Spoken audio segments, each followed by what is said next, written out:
Hello and welcome to my channel. So in this video I will explain about a PIB article which is about fish. अब fish से कैसे related है तो हम देखेंगे basically ये वीडियो है किसके बारे में, एक इमर्जिंग टेक्नोलॉजी किससे रिलेटेड है, वो इमर्जिंग टेक्नोलॉजी फिश ब्रीडिंग से। तो सबसे पहले देखेंगे बेसिकली न्यूज़ क्या है। बेसिकली अभी क्या है, हमारी गवर्नमेंट ने 10 जुलाई को national fish farmer day celebrate किया था और इसमें क्या है कि रिकॉग्नाइज किया था बहुत सारी अपॉर्चुनिटीज़ को।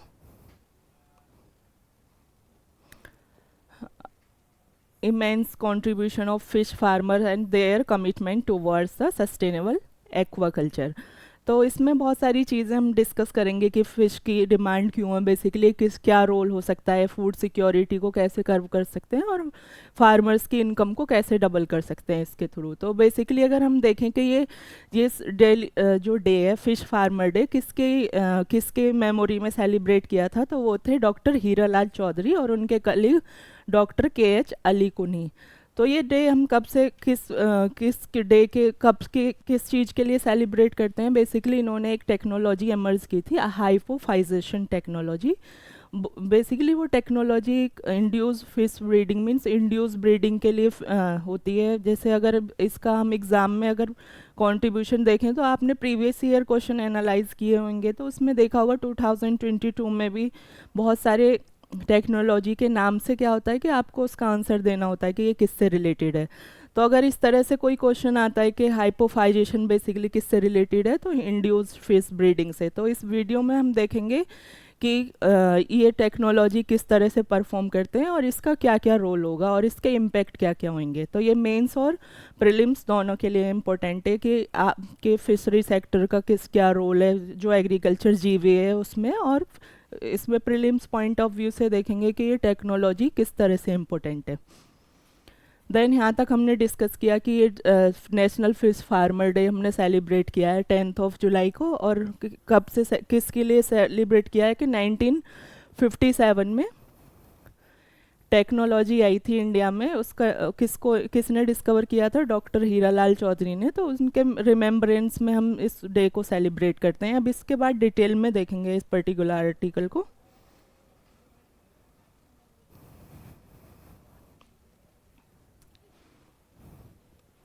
बेसिकली अगर बात करें कि हाइपोफाइजेशन टेक्नोलॉजी क्या होती है, तो उसके लिए क्या है, हम ऑलरेडी डिस्कस कर चुके हैं कि एक इंड्यूस मीन्स इसमें क्या है कि नेचुरल वे में ब्रीडिंग नहीं होती, इंड्यूस किया जाएगा। वो कैसे किया जाएगा नेक्स्ट देखेंगे, बट उसके बाद सबसे पहले देखेंगे कि किस किस मेमोरी में, ये ऑलरेडी एक्सप्लेन कर चुके हैं डॉक्टर KH अली कुनी and doctor Hiralal Chaudhary.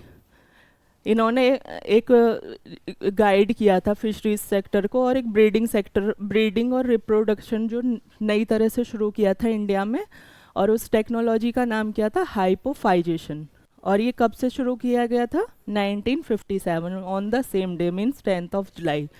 Then इसके बाद इसके इम्पैक्ट हुए कि एक तरह से रिवॉल्यूशन आया था इनलैंड एक्वाकल्चर में। अभी तक हमने देखा होगा कि जो इंडिया का कोस्टल लाइन काफ़ी एनरिच है इस एरिया में मींस फिश प्रोडक्शन के लिए, बट हमारे पास इनलैंड वाटर बॉडीज़ भी हैं, उनको हम अच्छे से यूटिलाइज कर सकते हैं किसके लिए, फिश प्रोडक्शन के लिए। बिकॉज अभी क्या है कि एक बहुत बड़ी प्रॉब्लम फूड सिक्योरिटी है इंडिया की, तो उसको कर्व करने के लिए इस तरह की टेक्नोलॉजी को लेके आना एक बहुत बड़ी नीड है आज के टाइम की। तो इसमें देखेंगे कि इससे क्या हुआ कि इनलैंड जो रिवॉल्यूशन हुआ इनलैंड एक्वाकल्चर में, देन इसका अगर हम और भी इसका कंट्रीब्यूशन देखें तो क्या क्या हो सकते हैं कि इसमें क्या है कि इस डे पे क्या क्या एक्नॉलेज किया गया था कि जो ये किस तरह से रोल प्ले कर सकती है फिश फार्मर की जो मीन्स एक तरह से इनकम में, और जो हमारे जो डिमांड है फिश प्रोटीन की उसको पूरा करने में, और एम्प्लॉयमेंट का जनरेशन करने में, अपॉर्चुनिटीज़ देने में, और कंट्रीब्यूट करने में किसमें कि जो कंट्री की जो फूड सिक्योरिटी जो एक मेजर इशू है उसको एक तरह से ख़त्म करने में। देन इसके बाद हाईलाइट किया गया था डेडिकेशन, इनोवेशन जो अडॉप्शन किया है मॉडर्न एक्वाकल्चर ने हमारे यहाँ के जो फार्मर्स ने किया है, और इम्प्रूव किया है फिश प्रोडक्टिविटी को कंजर्व किया गया है एक्वेटिक रिसोर्सेज को। इसके साथ हमने देखा मीन्स इससे क्या होगा कि जो हमारे इनलैंड वाटर सोर्सेज हैं उनका कंजर्वेशन भी होगा, और बहुत सारे अदर स्पीशीज़ हैं उनकी भी डाइवर्सिटी, उनमें भी जो उनका भी कंजर्वेशन होगा और डाइवर्सिटी भी एनहांस होगी लिविंग बींग्स की। देन इसके बाद इसमें देखा गया कि ये किस तरह से साइंटिफिक रिसर्च एंड टेक्नोलॉजी का इंटरवेंशन रहा और किस तरह के इम्पैक्ट रहे। ये सारी चीज़ें डिस्कस हुई 10 जुलाई 2023। तो अब इसके बाद यहाँ पे हम बेसिकली डिस्कस करेंगे ये टेक्नोलॉजी किस तरह से वर्क करती है।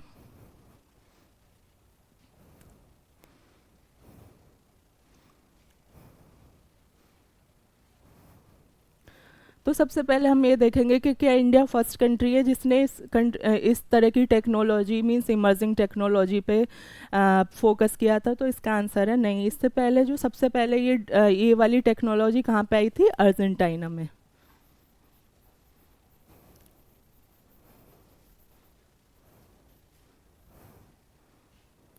और ये साइंटिस्ट कौन थे? Doctor B.A. हसी। 1930 में इन्होंने इसको डिस्कवर किया था। देन डिस्कवर वहाँ पे हुआ था, बट इसका जो एक तरह से एक्सपेरिमेंट जो जहाँ पे ज़्यादा हुआ था वो कंट्री था ब्राज़ील।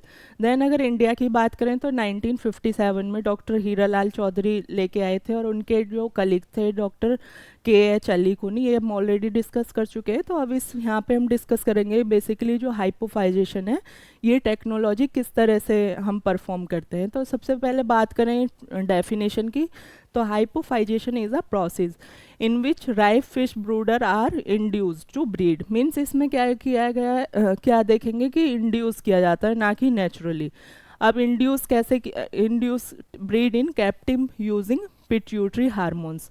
इसमें क्या होगा कि जो हमारी पिट्यूटरी ग्लैंड, जिसको आप देखा होगा बहुत सारी जो हमारी अदर जो ग्लैंड है उन पे वो उन पे कंट्रोल करती है, उसको क्या भी कहते हैं? Master gland. तो पिट्यूटरी को हम क्या कहते हैं? मास्टर ग्लैंड, बिकॉज ये अदर जो ग्लैंड्स हैं हमारी उन पे भी कंट्रोल करती है, इसलिए इसको मास्टर ग्लैंड बोलते हैं। तो इस टेक्नोलॉजी में क्या है कि एक एक्सट्रैक्ट निकाला जाता है पिट्यूटरी ग्लैंड का। मीन्स ये सपोज करिए मैच्योर फिश है,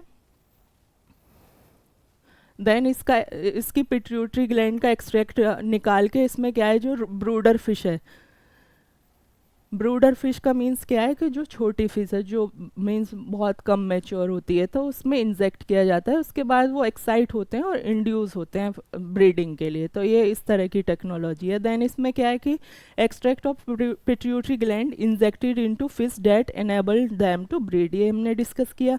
then hormone such as gonadotropins are employed in this process. इससे क्या है कि इस हार्मोन्स का बहुत रोल होता है, बिकॉज ऑलरेडी हम तो इसके बेसिकली इंड्यूस करने के लिए गोनाडोट्रोपिन की हेल्प से होता है।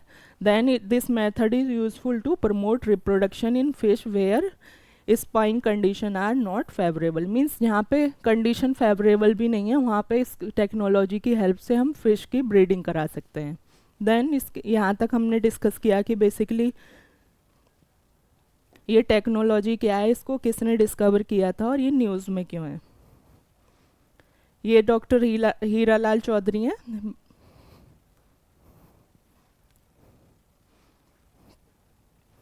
और इनको हम क्या कहते हैं? Father of induce breeding, father of fish induce breeding.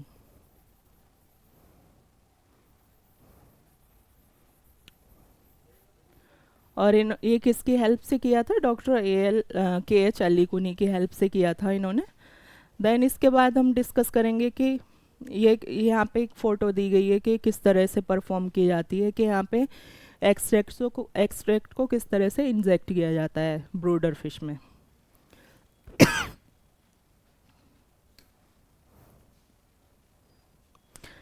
यहाँ पे डिस्कस करेंगे कि बेसिकली कि जो हमारी कंट्री में अदर कौन सी योजनाएं जो इस पर्टिकुलर सेक्टर के डेवलपमेंट में वर्क कर रही है। तो वो है प्रधानमंत्री मत्स्य संपदा योजना। ये कब लॉन्च हुई थी?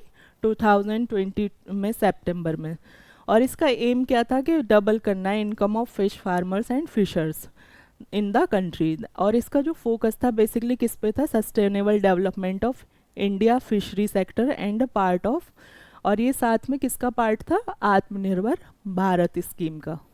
देन ये कैसी स्कीम थी, क्लस्टर और एरिया बेस्ड अप्रोच पे थी। देन इसमें हम देखेंगे कि बेसिकली इसके और क्या क्या एम थे इस पर्टिकुलर स्कीम के।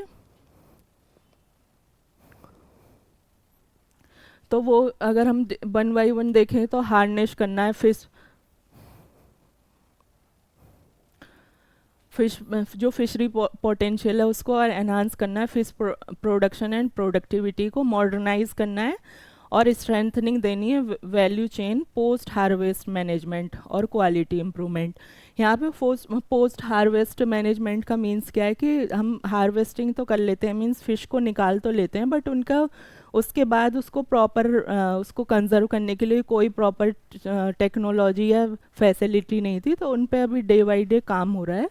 Then doubling fishers and fish farmer income generation करना है एम्प्लॉयमेंट का, और एनहांस करना कंट्रीब्यूशन टू एग्रीकल्चर जीवीए में और एक्सपोर्ट में, मीन्स जो एग्रीकल्चर सेक्टर की जीवीए को प्रमोट करना है। और इसके साथ ही सोशल, फिजिकल और इकोनॉमिक सिक्योरिटी देनी है किसको, फिशर्स को और जो फिश फार्मर्स हैं उनको, और रोबस्ट फिशरीज मैनेजमेंट करना है और रेगुलेटरी फ्रेमवर्क पे एक तरह से उसको बनाना है। तो यहाँ तक हमने पूरा आर्टिकल डिस्कस किया, होप आपको अच्छे से समझ आया होगा। अगर इसको हम एक साथ समराइज़ करें तो बेसिकली कि नेशनल फिश फार्मर डे कब सेलिब्रेट होता है, 10 जुलाई को, किसकी मेमोरी में, डॉक्टर हीरालाल चौधरी की मेमोरी में हम सेलिब्रेट करते हैं। उन्होंने हाइपोफाइजेशन टेक्नोलॉजी को डिस्कवर किया था, इंड्यूस फिश ब्रीडिंग टेक्नोलॉजी है, और 1957 से हम लोग सेलिब्रेट करते के डे के मेमोरीज़ में हम इस डे को सेलिब्रेट करते हैं। देन अगर वर्ल्ड वाइड देखें तो अर्जेंटीना फर्स्ट कंट्री है जिसने इस पर्टिकुलर टेक्नोलॉजी को डिस्कवर किया था, बट इम्प्लीमेंटेशन ब्राज़ील में हुआ था।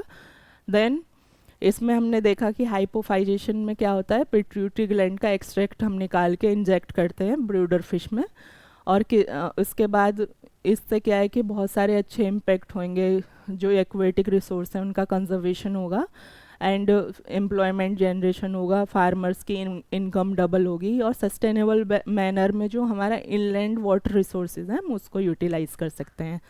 और इसके साथ अगर हम इसका एग्ज़ाम के लिए रिलेवेंस देखें तो क्या रिलेवेंस क्या होगा कि इसमें पीटी पॉइंट ऑफ व्यू से आप देख सकते हैं कि ये टेक्नोलॉजी को लेकर क्वेश्चन पूछे मीन्स आ सकता है। और अगर बात करें मेंस का तो इसमें क्या है कि एग्रीकल्चर एंड एलाइड सेक्टर में फिशरी का क्या कंट्रीब्यूशन है उस पर हम क्वेश्चन में भी आ सकता है। तो होप ये आपको पूरा आर्टिकल अच्छे से समझ में आया होगा। Thank you so much for watching. If you any suggestion, you can comment me in comment section.